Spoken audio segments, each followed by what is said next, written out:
This offense was on the move. Now 2 straight incompletions have them looking at 3rd and 10.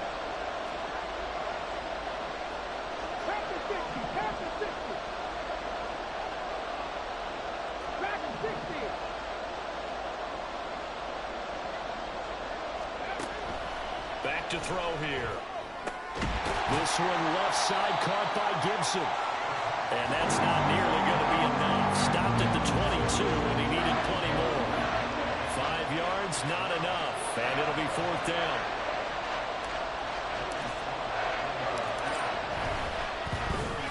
Sly able to put this one through. And that will tie us at 3-3. So a dozen plays on that drive, CD, but in the end, it yields just the 3 points. Well, they were able to keep the defense on the field for a long time, but let's be honest about it. That was about as unsatisfying a drive as you're going to get. 12 plays and you only get 3 points out of it. Not quite the ending they were looking for.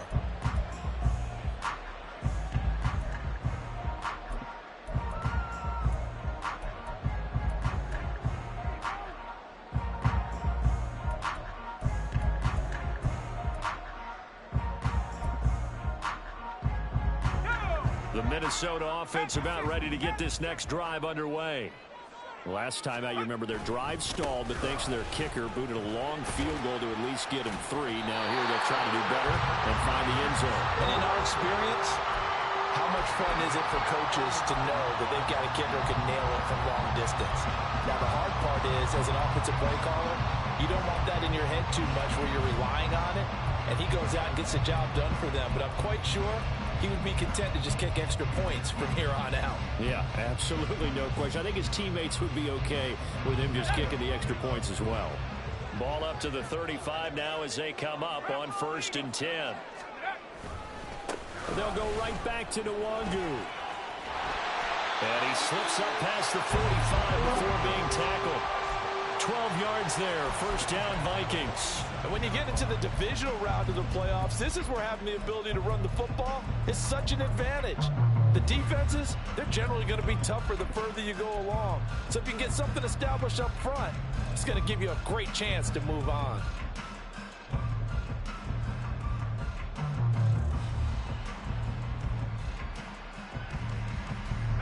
Back-to-back good plays have them on the move on 1st down.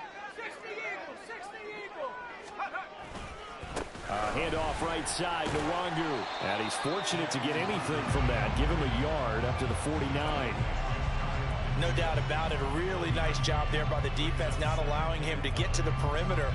But that means your defensive ends, your outside linebackers, the guys that you pay big money to sack the quarterback, they also have to have interest in the running game as well. And they did a nice job there of holding the point of attack and not giving ground. Off the play fake. Fox. And this throw incomplete. Well, the defender all over him that time, but it's going to lead to 3rd down. Well, he certainly thought he had an open look beyond the 1st down marker to his receiver, but they just couldn't get to the drawing board.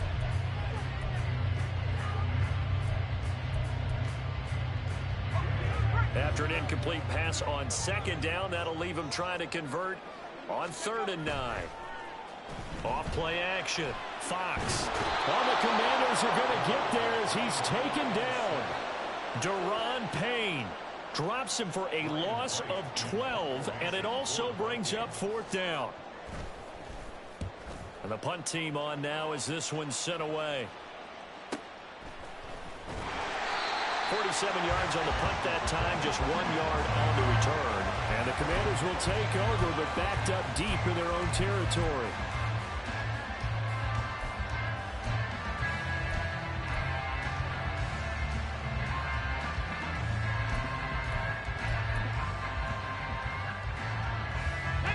Out there set and ready for this next drive, the Washington offense. And after the field goal last time, we'll see what they can get here. At least they got points out of the last drive, Charles. I never met an offensive coach that didn't want to drive to end with a kick. Most of them want to end with a PAT, right? In this case, a field goal, they'll take it. Way better than the alternative, which is a punt. Yeah, but you've met fan bases that wanted that, that weren't happy with that field goal. I haven't met a fan base yet that wants to drive to end with a kick, other than the extra point. That's it. Here's 2nd and 8. Back to Gibson, and another catch for him. And he almost gets this to the 30, taken down about a yard shy.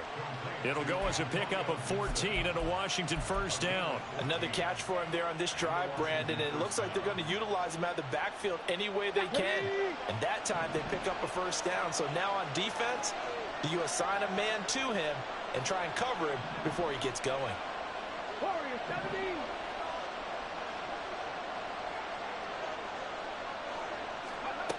They'll look to throw here on first down.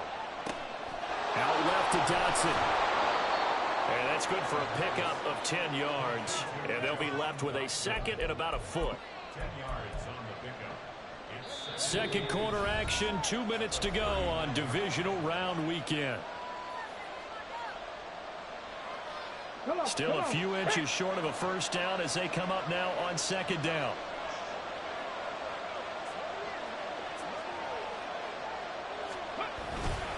A give to Gibson running right. And he'll be out of bounds up near the 45 at the 44. So that time they got the left guard with a hold. And let's face it, in today's ball, you might have that 330-pound guy you're supposed to clear out of there. You might need a little bit of extra help by grabbing the jersey and trying to ride him out.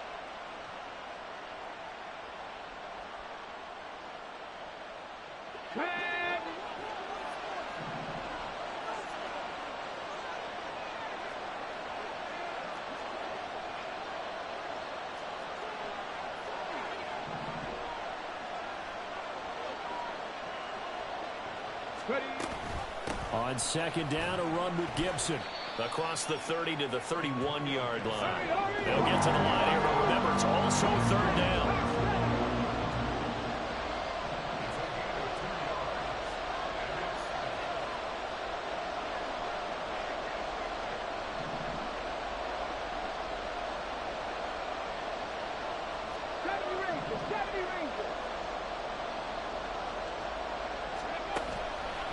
Play action fake. They'll look to throw. Able to find the open man. That's complete. And he's going to have a Commander's first down as they're able to get the 3rd down conversion.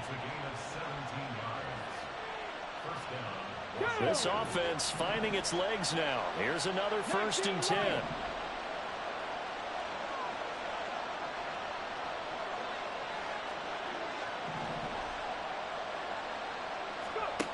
He'll drop to throw. And that's going to be incomplete. Oh, that's some good closing speed there defensively because that looked open for a minute. That's great work with the ball in the air. Never gave up, converged on his man, and broke the play up.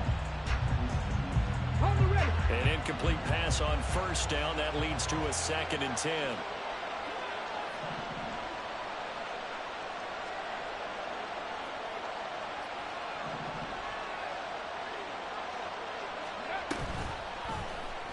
Here's the option.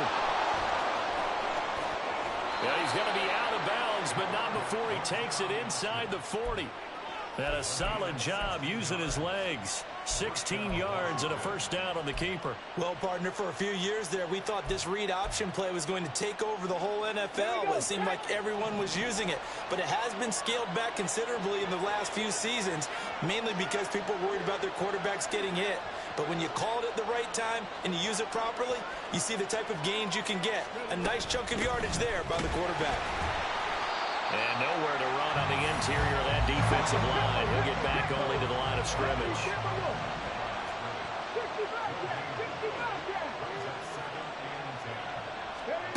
Back to throw now on 2nd and 10.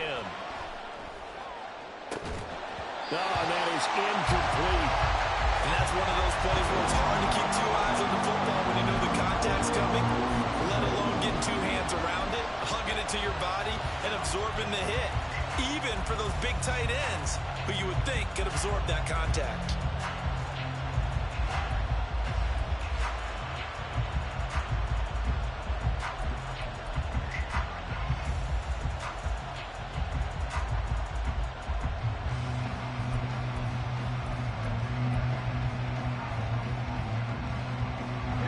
They come up to the line now facing a 3rd and 10 after the incompletion. They just do get the playoff as he'll look to throw. And that is incomplete, stopping the clock with 5 seconds to go. He did a fine job there not hitting it before the ball arrived, and I've got to tell you, you can often mistime that play because of the angles of approach. When you're going to get him, sometimes you panic as well and think, I've got to be there right now. Instead, in this case, timed it perfectly and knocked it free. So we're trading first-half field goals. No breakthrough on the touchdown front. We got a 6-3 game. Yeah, and I know so many people look at a game through offense. The game's played that way. You know how I'm going to view it, right? The defenses, to me, have responded well in this game. Like what I'm seeing from them, both of them hoping to keep it to field goals and not give up big touchdowns.